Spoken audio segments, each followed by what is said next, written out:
Business athletes, welcome back for yet another action-packed episode. And this one is going to hit close to home. So important. Why so many men are struggling. Mental health, loneliness, and the future of AI.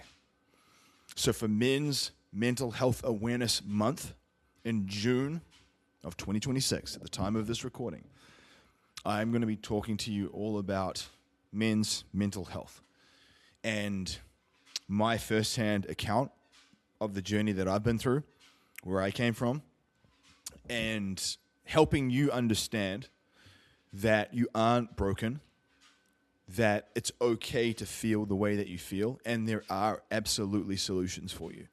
There's solutions and tactics. And so I want you to listen to this episode 2 to 3 times if you have to. Go take a walk, put your headphones in, and just tune in and just immerse yourself. Because I'll be the first to tell you, one of the interesting things about doing what I do in the health space is I've come to realize that you can have the best plans in the world. You can have the best protocols. They mean absolutely nothing if the person trying to implement them is not mentally locked in. Absolutely nothing. And so I realized early on that the underlying foundation, the underlying framework to someone achieving a great transformation was the psycho-emotional base layer that all the tactics sit on top of. And one of the things, I'll just be candid with you. I'm in a number of different mastermind groups, business-related mastermind groups, and I've collaborated with and I'm friends with and I'm in the same circles as many business owners, professionals, and entrepreneurs who are 7, 8, and 9-figure entrepreneurs, even a couple of billionaires. And what I notice is that the billionaires, the guys that really get to a high level, they have a level of awareness around their psychology and mental health that, say, your 6-figure and your 7-figure business owners don't have. And I would even say some of the 8-figure business owners struggle with. A lot of men will fall on the sword of financial freedom for their family, thinking it's the noble thing to do. But they'll walk around fat and inflamed and struggling.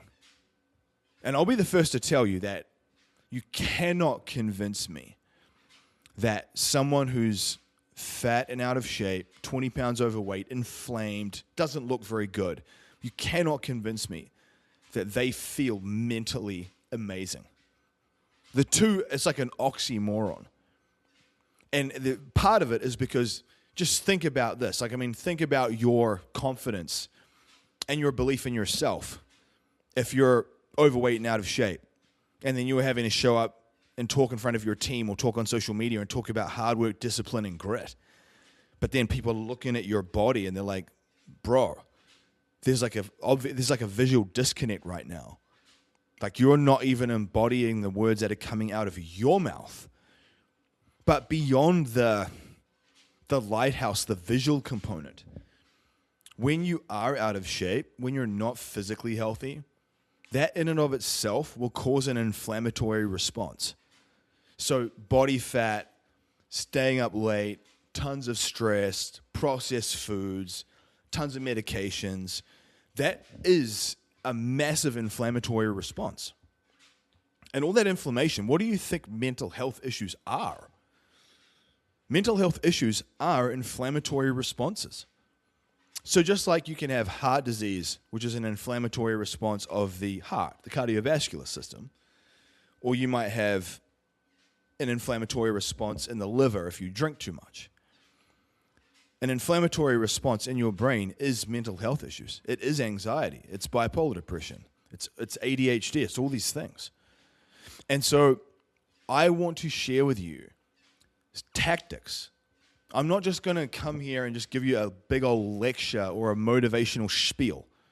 I do want to give you motivation, and I do want to give you some of that fire. You need to feel that. Like I've got to be real with you. I cannot just come here and just shower you with tactics. That's my inclination. My inclination is to want to give you all the tools. But I know some of you listening have the tools, but you don't do the damn thing because your state of mind is not in the place it needs to be to implement the damn thing. So this is what we're going to dive into. This is what we're going to talk about. Because you got to realize you're not broken. And this is the Business Athlete's Guide to Men's Mental Health Optimization. And so first of all, share this. Share this with people, man. Don't just keep this stuff to yourself. If you get value out of this, take a screenshot, post it in your stories, tag me and share it. Let people know about this. Too many people consume content and they just consume it for themselves and they don't share it with anyone. That's a real I'm going to call you out. That's a real disservice to the people around you that could benefit. I'm always sharing stuff because I understand not only the value of it to other people that could get benefit from listening, but also the value of the person who's taking the time to create the damn thing in the first place. So be that ripple effect, guys. Be that positive change. You know, the reason why this episode matters so much, talking about June as being Men's Mental Health Awareness Month, is because a lot of men aren't okay. I mean, look at the world we live in right now. I'm a positive person, but I'm very aware of what is happening. I walk this tightrope because I do focus on positivity. I do focus on solutions, but I'm very aware of all the weird, dark, satanic crap that we face in this world. Very aware. And a lot of men are not okay. They're functioning, they're providing or trying to, they're trying to build, they're trying to perform, and they are trying to show up. But inside, you know, many of you are feeling absolutely exhausted, fried, disconnected, anxious, numb, sedated, pissed off and angry, overstimulated and overwhelmed, and just quietly falling apart. And I understand. Brother, or gal, but especially the men on this conversation, know that I understand. Like this life can be really difficult at times. Truly. It doesn't get easier, but you get better. That's the thing to remember. It does not get easier. You get better. And so let's talk about this stuff. So first of all, my story, from chaos to clarity. Man, I came from a nightmare. It's so long ago now that I feel like it's almost like a ancient history. And actually, when I share it, I often wonder if people can even relate, because most people know me as I am now. They don't know me as this person back then. It's always interesting to talk to people that I went to school with, because they often comment on how much I have changed. They're like, bro, like out of everyone in school, you have changed the most, hands down, out of everyone. And a lot of people say that. And so what I want to share with you today is living proof of that. I feel like I need to share some of my backstory so when I give you the tactics, you have some social proof behind it that it's real.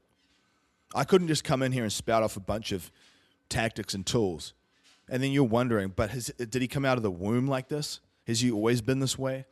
Believe you me, I have not. You know, in my early teens, I was diagnosed with bipolar depression, severe social anxiety, ADHD. And I was heavily medicated for a long time. I had all these ailments before they were common. You know, now, tons of people probably have these diagnoses. Tons of people are probably on these medications. I was diagnosed with these things when I was like 11 and 12. And it was not common back then. So in many ways, I was an overachiever on the psychiatric mental health crisis wave. I was an early adopter. And obviously that was even more difficult because you feel like a total freak. You feel like like the odd one out in a big way. Now I would actually say it's more concerning because it's so normalized. It's almost normal to be messed up. It's almost normal to be on like a cocktail of medications and have tons of issues. Normal does not mean acceptable. Normal does not mean what you want to be in this life. Don't be normal.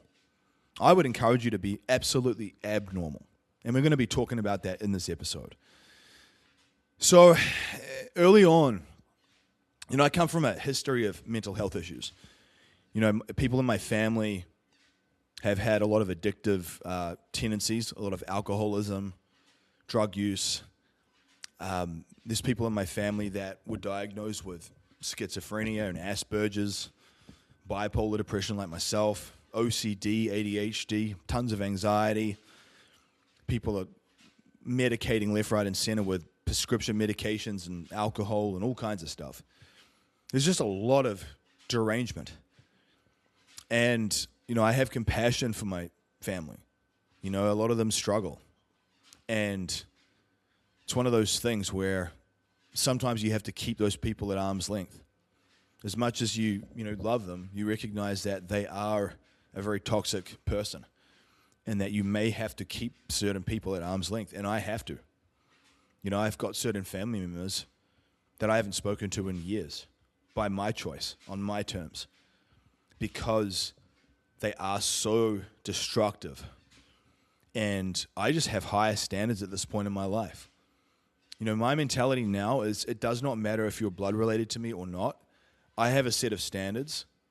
And if you cross my boundaries after I clearly communicate to you what they are and you still choose to cross them, that's your invitation to go out the door.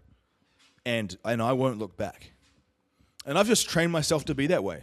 Because, one of the things that I've realized is that with anyone that you remove from your life, if you're a true lighthouse, you will attract so many good people, it won't even matter. I have so many good people in my life at this point that it doesn't faze me that I've had to remove people. It genuinely doesn't. Because I want good, positive, kind, ambitious people in my life. That's my standard. And if you don't want to bring that to the party, that's your choice. But you can go to another table. And my people know this. They know that I have a very low threshold for BS and that you've got to conduct yourself a certain way. Now, it doesn't mean that you have to be perfect. It doesn't mean you have to lie about your situations.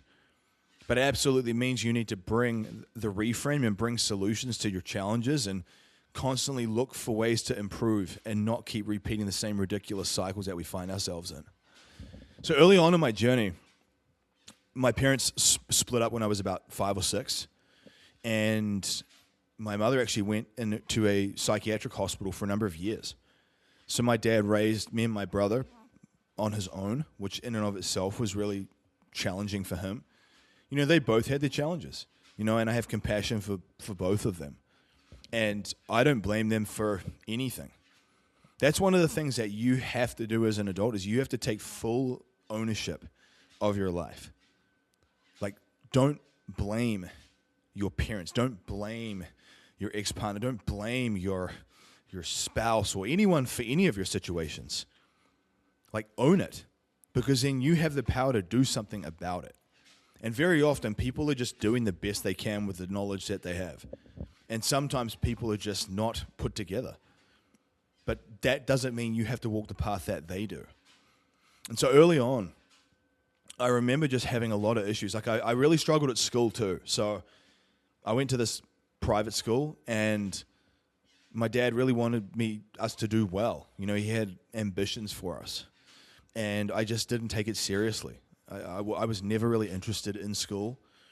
And I was one of those kids initially that put a lot of effort in, but I got really bad achievement grades, so I felt even more stupid.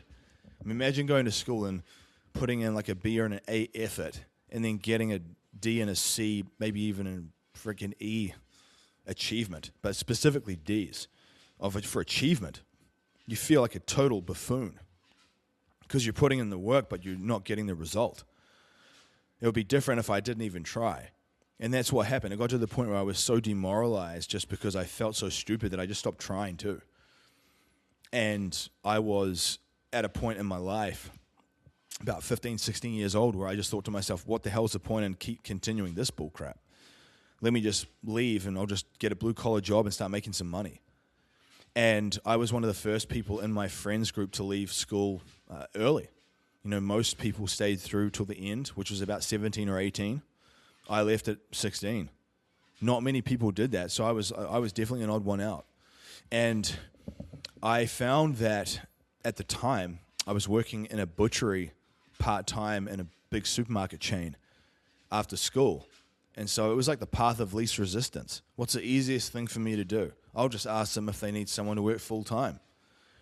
I mean, think about that. Having aspirations to be a butcher, that was never my dream at all. In fact, I didn't even have a dream. When I reflect back on my life, I don't even remember having aspirations for anything. When you're struggling, like when you're truly struggling, a lot of it's just survival mode. You're just trying to make it through the day. And so when you actually think about your habits, routines, and rituals and where you're heading, you start to realize that you don't even have a plan. You're just literally flying by the seat of your pants, trying to make it through the day. And I would say that even to this day, a lot of people, a lot of men, kind of can fall into that trap. Where if I said to you, explain to me your ideal day.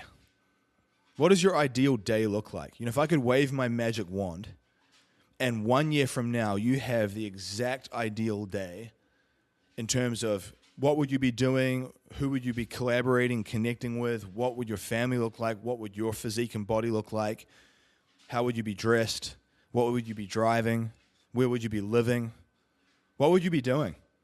If you can't clearly articulate that dream to me, that's part of the issue. And I think a lot of people, they never really think about that because they're so busy just trying to keep their head above water and dog paddle that they never actually think about the vision of who they need to become.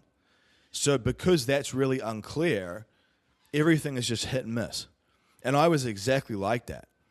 I just remember leaving school and there was the path of least resistance. Go work in the butchery, become an apprentice, and just start whatever. And so I was on about $12 an hour, New Zealand dollars, which probably is about $8 US. And you have aspirations, you know, once you become a qualified butcher, you might make up to $20 to $30 an hour in New Zealand dollars. So maybe 15 to 20 US dollars an hour. And just the idea at this point now of me thinking about being paid an hourly rate for my time, at that time I had no comprehension of how depressing that was. Now I look back and I'm like, man, I could never do that long term. And I want to share this episode with you because I really want you to contemplate what it could look like to play a different game, to play a higher level game, to become truly masterful at something that you can turn into a career and monetize and like create freedom for yourself. You know, because I definitely think that mental health isn't just a diet. It's not just talking to a counselor.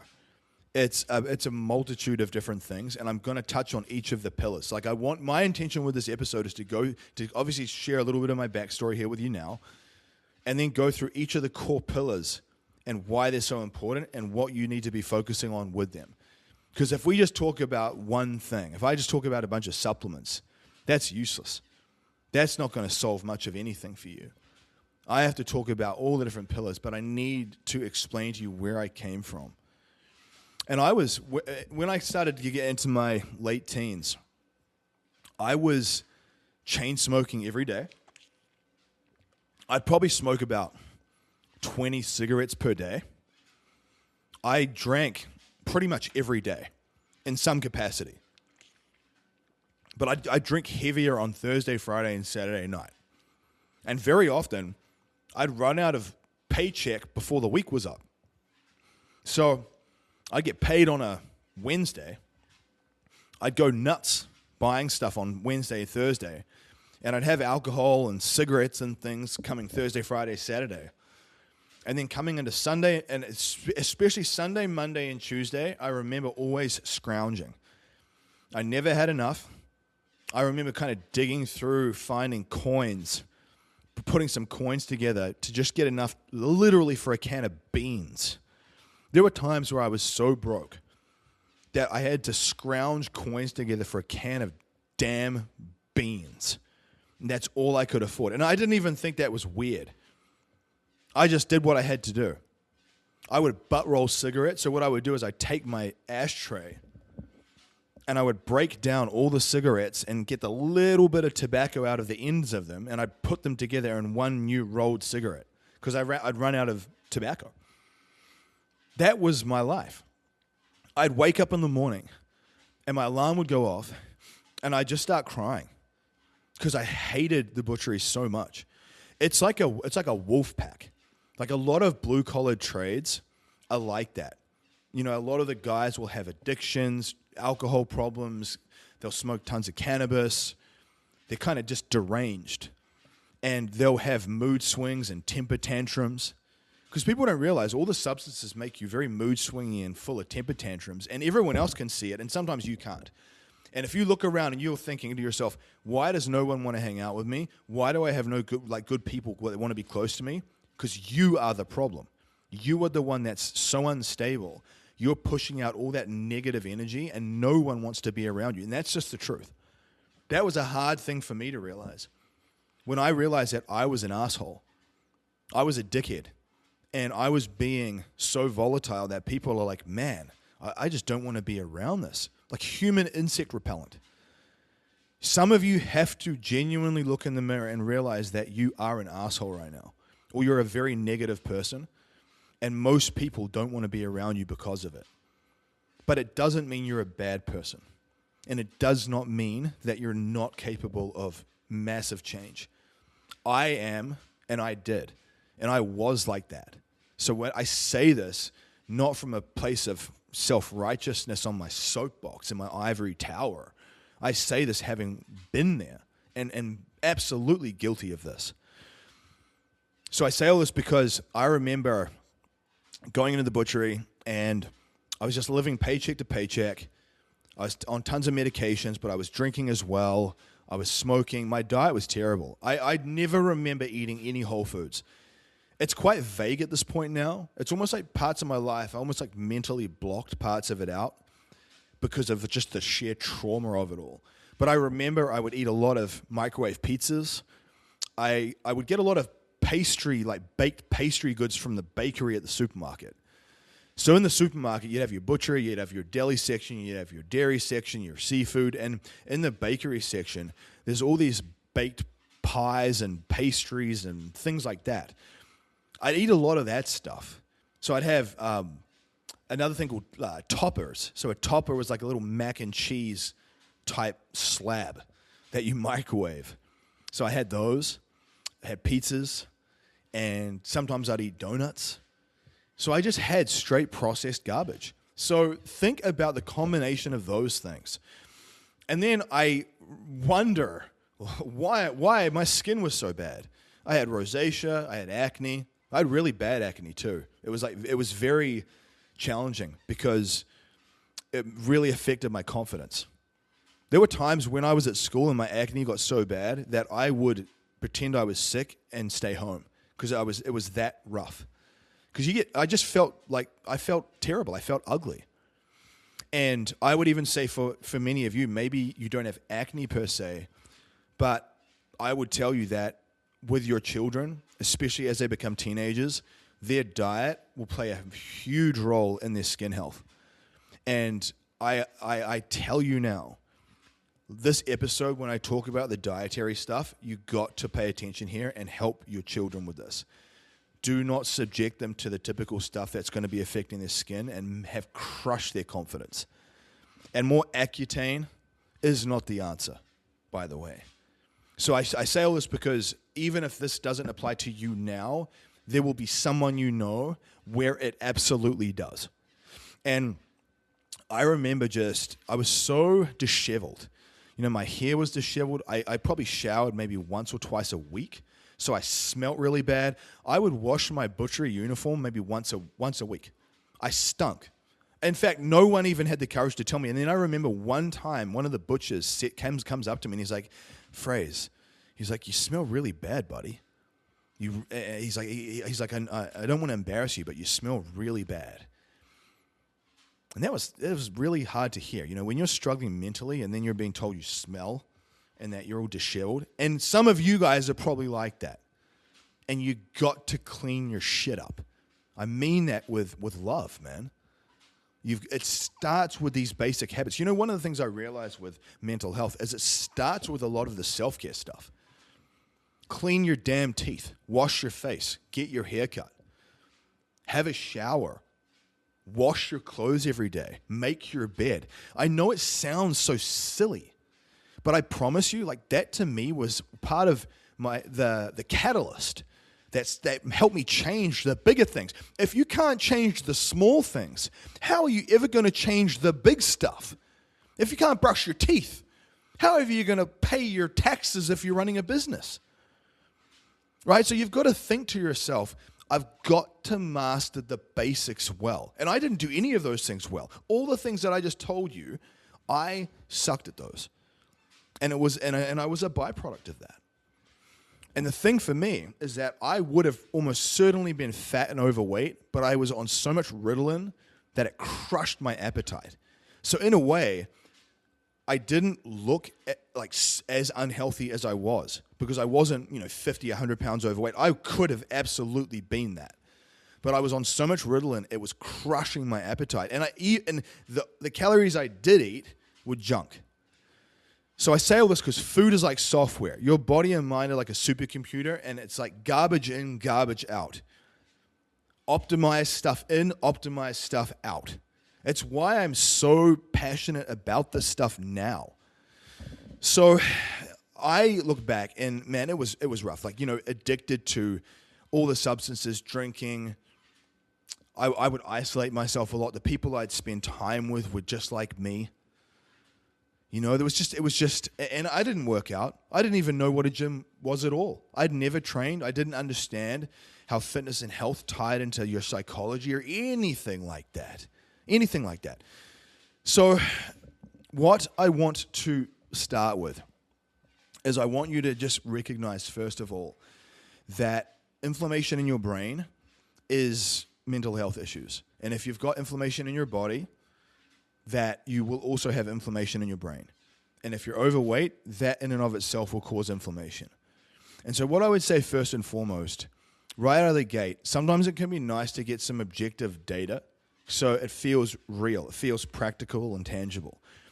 I would absolutely get your blood work run. You hear me talk about this a lot, and this isn't just some sales pitch for you to get into my business athlete council or to get into my coaching model. Sure, I think it would be a very intelligent thing for you to do, to either get some one-on-one business athlete counsel or my Anomaly Project 6-week course. But I didn't get blood work back then. Though those were the days, it was almost like the technology wasn't there yet. I remember getting blood work where they would check some of my organ function because I was on so many medications. They had to check to make sure I wasn't getting high levels of toxicity. That's very disconcerting. And I never at the time thought that was weird. Now I just cannot believe that I even did that. And long story short, like a lot of the medications I was on did have long-term damage. It affected my pituitary and my luteinizing and follicle-stimulating hormone systems, which had a massive effect on my sex hormones. Very, very low testosterone, and I tried many, many things to try to optimize it. Before I used TRT, I tried many things, and I actually got in shape without it. So I'd done all the hard stuff, but had I known these things now, I would have approached it differently.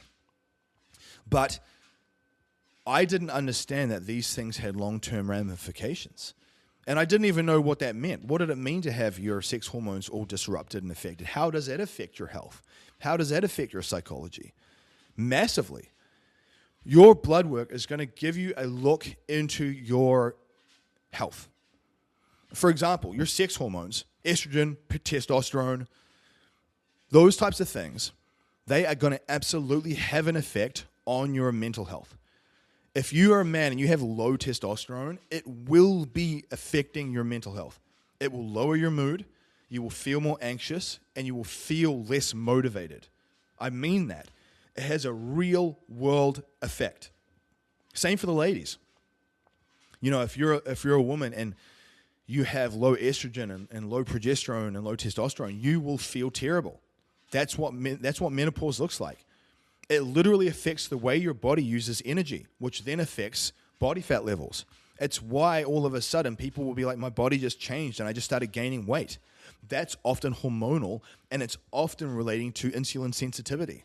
Those two things come together, it creates this like perfect storm of metabolic derangement where your body just will not respond to what it used to. So it's why this stuff is so important. So the first thing is get yourself some comprehensive blood work done. Don't just rely on insurance panels. Insurance sucks, to be honest. They will not run all the things you need to run. I would go through something like Function Health or Blokes. There's so many online clinics now. Reach out to me, email, reach out. If you want help with this, I can steer you in the right direction. I have a concierge medical clinic that I go through to get mine done, and I will pay out of pocket. I literally got an advanced panel done recently, and it was about $900.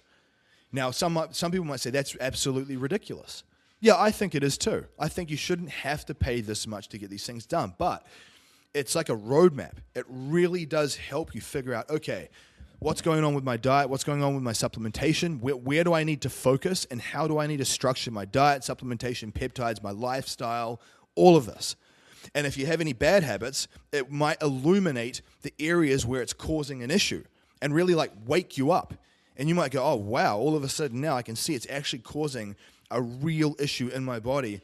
I've got to change. And that can be really powerful. So it can actually provide a lot of stimulus to change, a catalyst. So stop guessing and look under the hood. I'd be telling you in terms of potential markers to really focus on: total and free testosterone, sex hormone binding globulin, estrogen, estradiol, DHEA, cortisol, pregnenolone, thyroid panel like T3, T4, TSH, so thyroid stimulating hormone, thyroid antibodies, fasting insulin, HbA1c, vitamin D, vitamin B12, folate, ferritin, C-reactive protein or HSCRP, very important. Homocysteine, very important. Like I mentioned, DHEA, very important. But those sex hormones at the start, get those things checked. Because if you're all over the map, you will be leaving gains on the table. And guess what? I'm not just talking about mental gains. When you optimize your systems in your body, the work you put in with your workouts and your diet, you will hyper respond. You will build more muscle easily. You will lose more body fat easily. You'll get in better shape with the same amount of effort you're putting in right now. When you're not optimal, it's like pushing a boulder up a hill. You're more than welcome to do it, but you're making it hard for yourself. So do you want to struggle more or not? That's the question you got to be asking yourself. So the first thing I would say, if I could go back now and start this process again, I'd absolutely get advanced blood work done. That's the first thing. The next thing that I would do is I would go online and I would do the Braver Man test. Braver Man, BRAVERMAN, Braver Man. Get it done. It's like there's a paid version online for $20. Now, it will give you an approximation of your brain chemistry. It'll ask you a bunch of questions. They're quite repetitive, but it's going to give you an approximation of your brain chemistry, your acetylcholine, GABA, dopamine, serotonin. Because based on your subjective experience, like the way you respond to these questions, they'll be able to determine what's going on with your chemistry. Then, from that, it even gives you the types of foods and supplements, over-the-counter supplements, that you can stack into your routine to help stimulate those different brain chemicals. When I got off a bunch of my psychiatric medications, I did the Braverman test, and I started adding in foods and over-the-counter herbal supplements to splice into the routine as I tapered away and down on my psych meds. Because I was on benzodiazepines for 10 years. They are one of the most dangerous substances there is. And it is paralyzing for many people. So I got off Ritalin, I got off benzodiazepines, all of those things using the tactics that I'm sharing with you. But you got to play a smart game. If you just go full-blown cold turkey on stuff, it's usually not a good idea, and it usually will be very, very uncomfortable for you. So I highly encourage you to not just do the old cold turkey thing. You've got to have a good plan. You've got to have a system in place. So the Braverman test, advanced blood work can be useful. One other thing, if you wanted, was getting some food sensitivity done. Food sensitivity panel. Because sometimes what will happen is you might be eating certain foods that are triggering an inflammatory response in your body that are affecting the way you think and feel. Very often, ADHD-like symptoms are connected through the Braverman test and food sensitivity. It might be a dopamine issue. It might be a GABA issue. You could be having some type of low-grade allergen response to dairy. And it's just causing this massive systemic inflammatory response in your body, and you're feeling like trash. You're not sleeping well because of it, and that affects your concentration and your mood. So everything starts to tank. So the first thing is you've got to capture that data. That would be the first thing that I would suggest. The next thing that I would tell you is your diet. You can't build brain chemistry from junk inputs. I wish I knew this early on. I remember going to my psychiatrist, and I even remember going to a dermatologist as well for my skin, and neither of them ever asked me about my diet. Unbelievable. Absolutely unbelievable. I at this point now, nothing surprises me, but I cannot believe that these specialists did not even ask me one question about my diet. Because your diet will have a humongous effect on your psychology. Right out of the gate. I can walk through a grocery store and I can look at someone's basket and basically almost make a determination of their psychology based off their basket.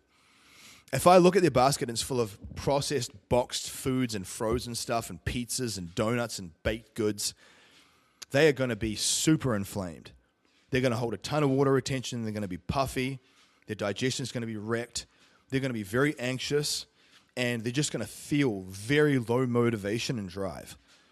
So you got to realize that food is like software, like I said. Remember, food is like software, and your body and mind are the hardware. And so what I'd be doing in terms of food and diet is I'd be thinking about a couple of principles. So I'd be thinking about macro bowls as your primary main meal substrate. So go to listen to episode 11 of this podcast to listen to the macro bowl creation aspect, because I haven't counted calories in years, and I don't. And I think it's a very powerful tool when used the right way. And so the first thing, macro bowl concepts, lock that in. The next thing I would say is you got to find healthy food upgrades for some of the old stuff that you love. You know, I use a lot of things for like Macro Mike, for example. It's like high protein baking mixes. Get yourself a Ninja Creamy and make protein ice creams.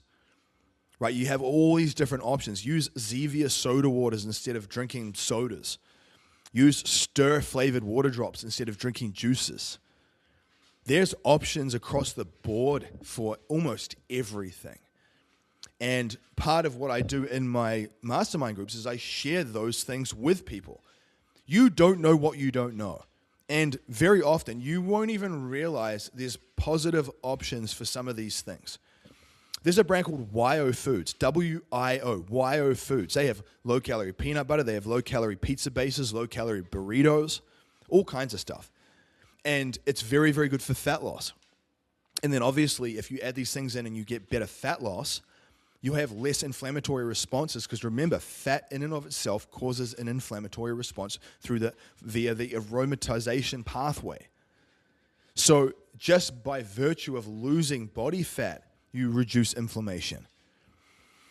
I would also tell you that think about your micronutrients, not just your calories and macros. I talk about micronutrients often. A simple rule of thumb is eat the rainbow. Where is your green, red, and orange vegetable with your main meals? I do things like microgreens, pickled beets, red peppers, grated carrots, broccoli sprouts, lots of different types of microgreens. I do some sauerkraut or some kimchi. So if you stick to Eat the Rainbow and you opt for 90+% of your diet is foods with one ingredient, brown rice is just brown rice, sweet potato is just sweet potato, blueberries are just blueberries, broccoli is just broccoli. As much as you can, opt for foods with one ingredient. Eat the Rainbow. Micronutrients is key. It is so important. That's really, remember this, macros, protein, carbs, and fats drives body composition change. Micronutrients drives energy, inflammation, and performance. So you want both. Another thing I would say is you've got to really focus on optimizing your gut health. If your gut's wrecked and you're using Tums and Nexium and a bunch of stuff, and you're burping all the time and you're gassy, you got to start working on the gut stuff. So I would be doing some gut rehab work, taking a good quality digestive enzyme, seed symbiotic, using some glutamine powder to bring down inflammation in that gut lining. If you need to improve your stomach acid quality, get some betaine, HCl, and pepsin. Again, what I would even tell you is if this sounds overwhelming, get some of these supplements, but the better thing is reach out and get into my Business Athlete Council or get some one-on-one. I'll be honest, you've got to get to a point in your mind where you can just make the financial jump. So many people need the help and they constantly come up with reasons why they cannot do it.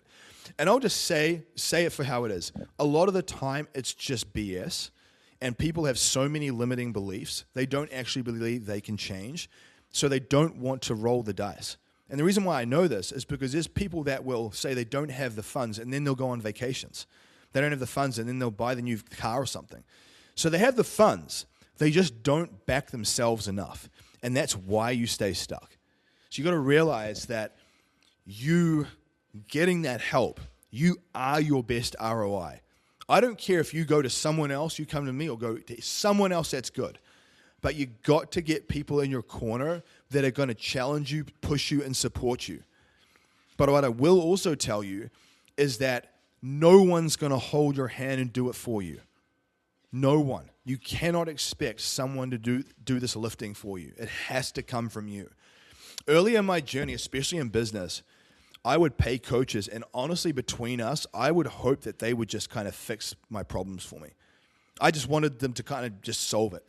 And they never could, because it always had to come from me. And I had to learn the hard way many times. And then eventually I realized that notion of, you know what, no one's coming to save me. That cliche, right? No one's coming to save you. And when I finally just embraced that, not even just realized it, but actually embraced it and was like, you know what, man, let's do this shit. No one's coming to save me. Let's do this. I've got to change. I've got to be a better version of myself. And especially when you become a parent, I feel like the stakes go up even more because now you really have responsibility. So I would say for all of you, wherever you're at in your journey, you are your best ROI. Take action on it now. Move on it now. People often say, oh, I'll wait till I've got more money. I'll wait till I'm in a better season. I'll wait till I'm stop traveling. What you don't realize is that the waiting is an illusion. When you wait, you're basically setting up a situation where as soon as you get busy again, as soon as you travel again, as soon as you are back in the same position, everything will come undone. And that's why people yo-yo diet. Because they say, oh, well, when I get back home and I'm not traveling, then I'll do the work. Okay, buddy, so that's great. So what are you going to do next time you travel a lot? You're just going to throw everything out the window and get fat again? Is that what's going to happen? Because that's what you're implying. So you got to recognize that, holy moly, there's never going to be the right time for this. I've just got to take imperfect action. I've got to fail forward. And it's always going to feel uncomfortable. It's always going to feel uncomfortable at first. And if you can recognize that and see it as a compass, rather than seeing it as something to be scared of, it starts to make more sense. So just remember, in terms of diet, those things that I mentioned, and especially episode 11, lean into that.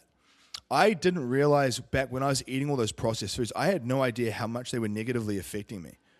And then obviously if you add in alcohol and cannabis and things on top of that, that's going to mess up your inhibitions, and then you'll eat even more junk food. And you just get caught in this vicious cycle, and your brain's being hijacked, your dopamine's all over the place. So healthy food upgrades and crowding out the junk with the good stuff, and really just drawing lines with yourself and saying, you know what, I've got to remove these things from my ecosystem. I'm not going to bring them into the house anymore. I'm not going to buy these things anymore. I'm going to use the healthy food upgrades instead. I've got to. So know that it's a journey, it's a process. You never cross the finish line. You'll always be doing this. So just learn to just begin, start, and take imperfect action. The next component is supplementation. So I would say straight out of the gate, one of the easy ways to think about this is if you do the Braverman test or you get blood work done, there are supplements you can use that will help with dialing yourself in. Now, with obviously the Braverman test, it's going to be specific around the different brain chemicals that you have. For example, I use a product called Theanine Serene, which is a combination of GABA, theanine, Relora, magnesium, that I take at dinner time to help calm down my nervous system and get me into a more restorative state of sleep and relaxation. So that's one thing one tool I use, and I find that it is quite useful for people. But everyone's different. Some people might need more of something else. So this is where also why people get confused when someone says, oh, but so-and-so told me that the carnivore diet or this supplement was the best way to do it. And it's like, well, do they know your blood work? Do they know your situation, or are they speaking from their own experience? Because if they're just speaking from their own experience and they don't know any context about you, they're wrong right away. And that's where most of the confusion comes from. Because people are different. And, depending on the state of your gut, depending on the state of your food sensitivities, the types of things you will thrive off will probably be different. And if you can start to pinpoint those things through blood work, through food sensitivity testing, through the Braverman test, you will definitely start to level up. Really, really important. But what I would say in general with supplementation is some of the main categories or areas that I really focus on with supplementation is going to be magnesium, omega-3s, vitamin D, B vitamins, creatine, minerals, amino acids, and then sometimes adaptogens as well. So adaptogens are basically mushrooms or mushroom coffee, things like that. But I definitely think as a base, a good magnesium supplement, I do double dose omega-3s. In the research, high dose omega-3s has been shown to help improve mood and depression states. Vitamin D, when it's low, has a massive effect on immune system, sex hormones, and mood. So many people that have low vitamin D, they often have low testosterone and a low mood too. And part of it can be a seasonal thing. It's where the whole quote-unquote seasonal depression thing comes from. When you're inside a lot and you're not getting a lot of natural light, your vitamin D status will drop, and that will have an effect on your immune system. And then they call it a flu season.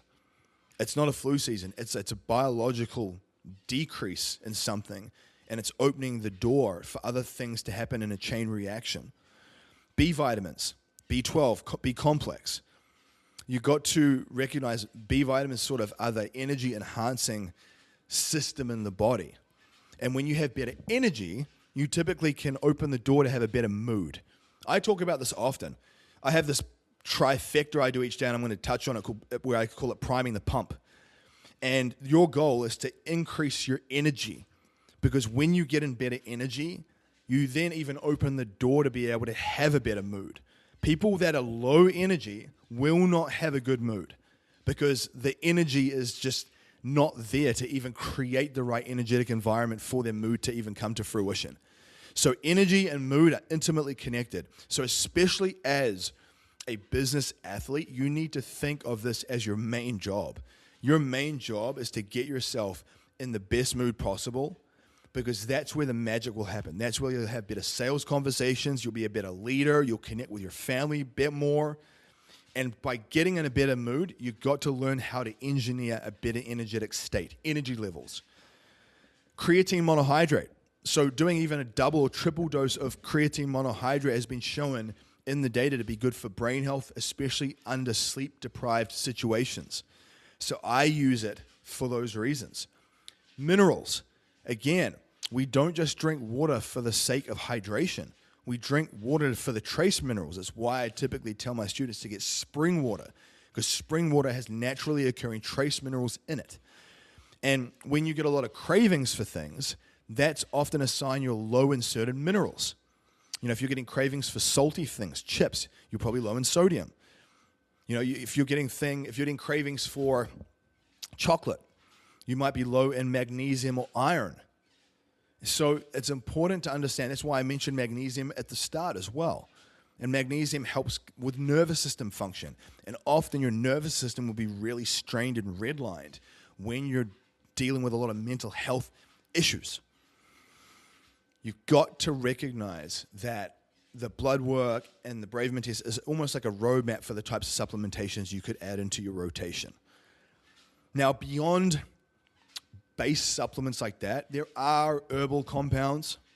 Saffron is one that's been shown in research to be useful. So there's a lot of different types of things. Ashwagandha, shilajit, pine pollen, there's lots of different things out there. And I would encourage you to explore over time, try things, test things, see how you feel, right? I don't think there's anything wrong with that. I wouldn't hang your hat on any one thing, but I don't think there's anything wrong with that. As an extension of supplements, I would say certain peptides, things like C-Max, things like Silanc or dihexa, cerebrolysin. Cerebrolysin is a BDNF peptide, a brain-derived neurotropic factor peptide.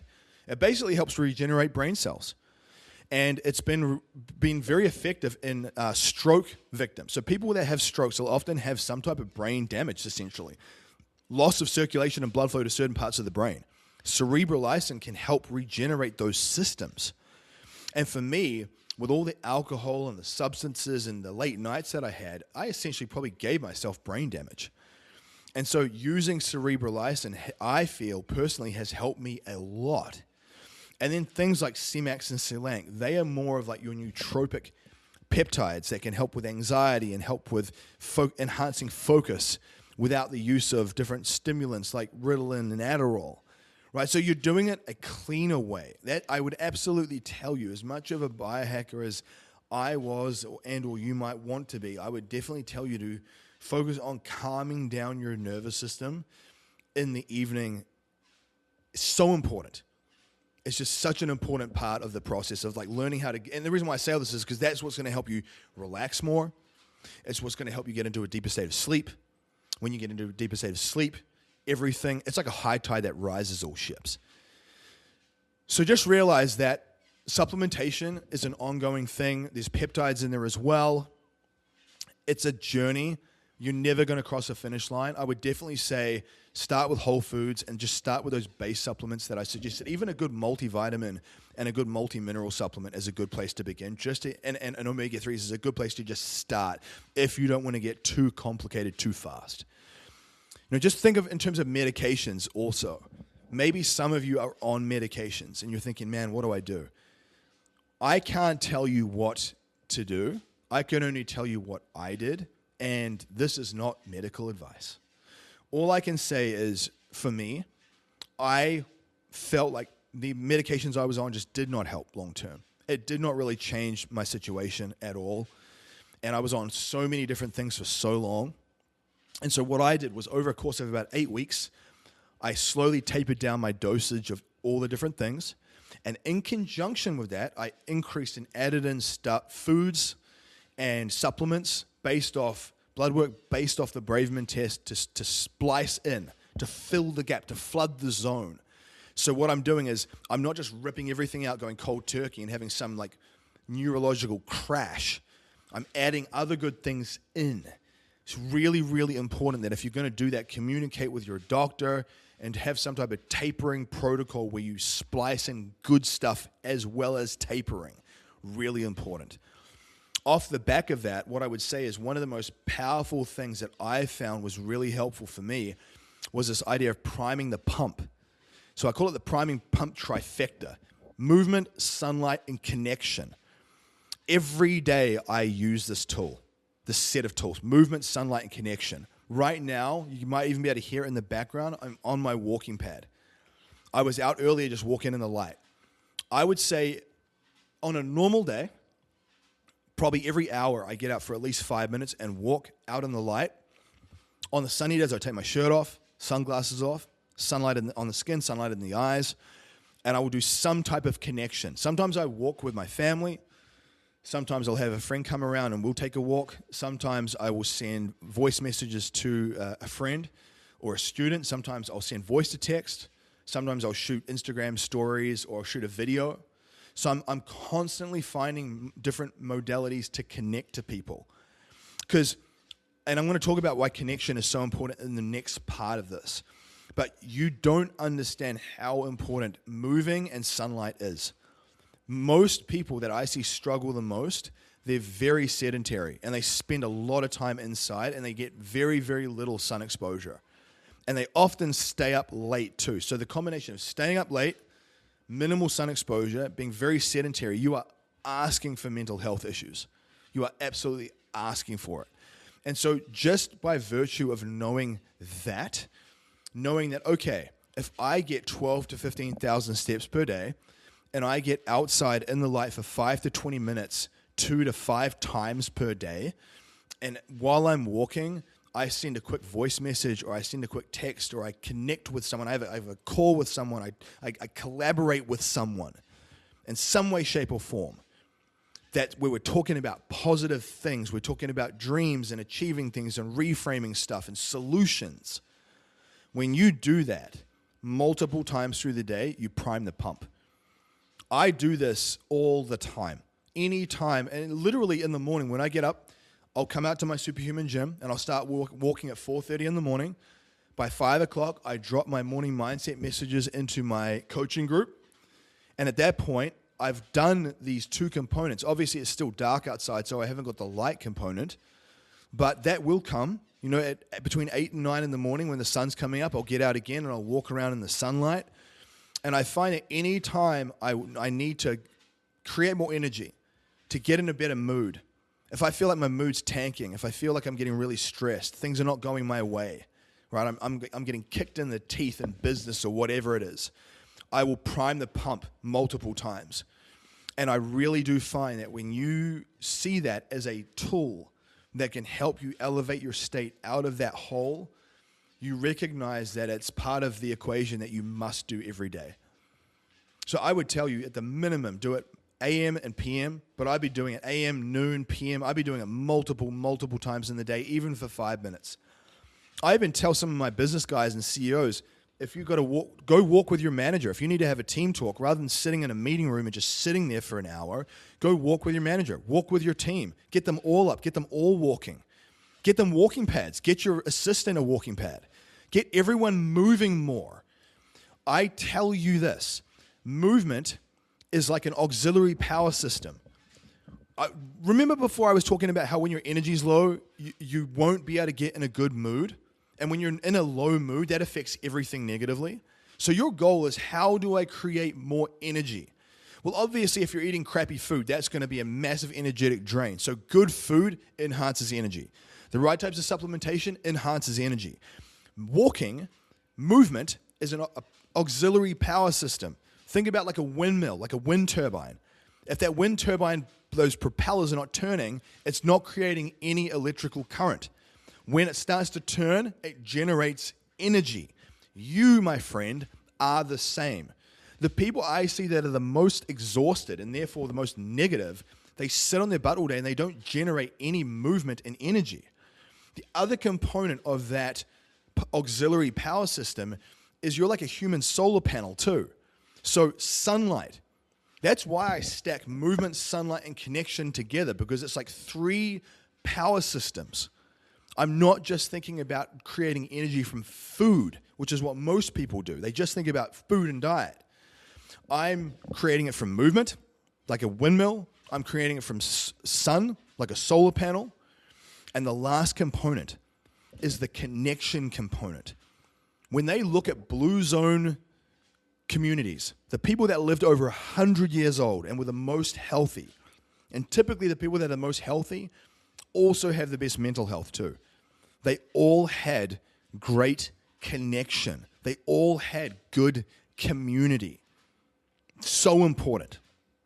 And I'm going to touch on that more. But To kind of cap off on movement, things like walking, post-meal walks, working out and training every day, getting a air bike or a Peloton, using a walking pad at your desk while you work, outdoor walks multiple times through the day. It helps with blood glucose control, which has a massive effect on ADHD and focus. It helps with digestion. You know, when you move, you pump your digestive system, so you get less digestive issues.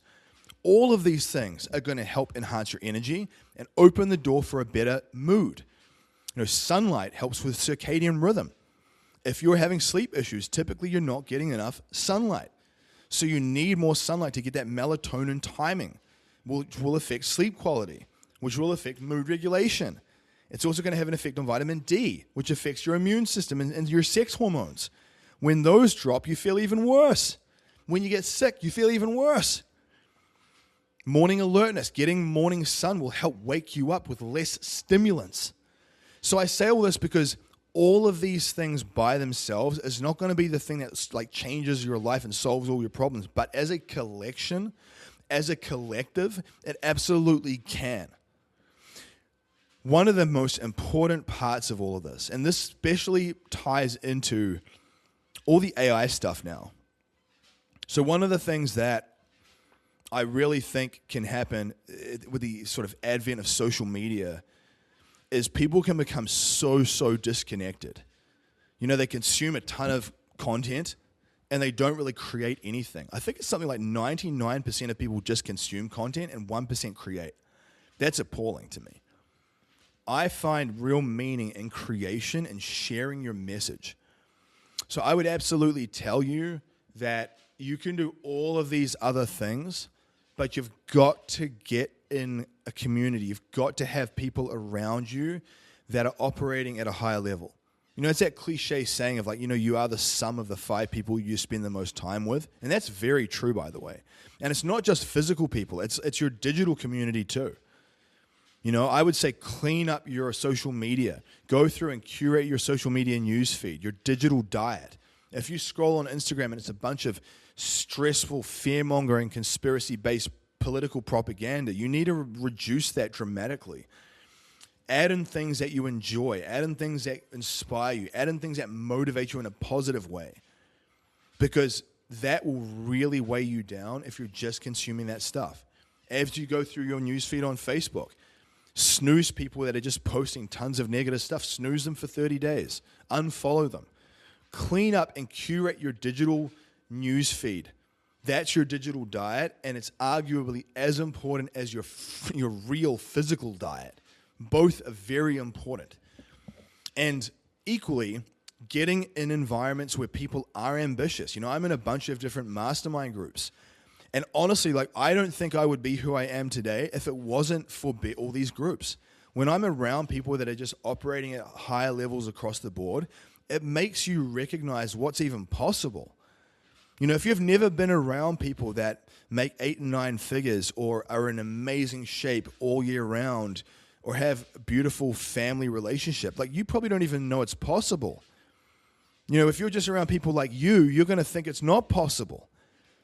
So you absolutely need to realize that, yes, you could go to ChatGPT to get a workout plan. Yes, you could go to ChatGPT to get a diet. But information's only one part of the equation. If all it took was more information, everyone would be jacked. Everyone would be a millionaire. Because they could just go to ChatGPT and get the solutions in information form. But the reason why most people aren't is because the community, the tribe, the container that you implement the information in is not there. It's like the soil. You can have all the seeds in the world, but if the soil is not nutrient rich, it's not going to grow the fruit trees.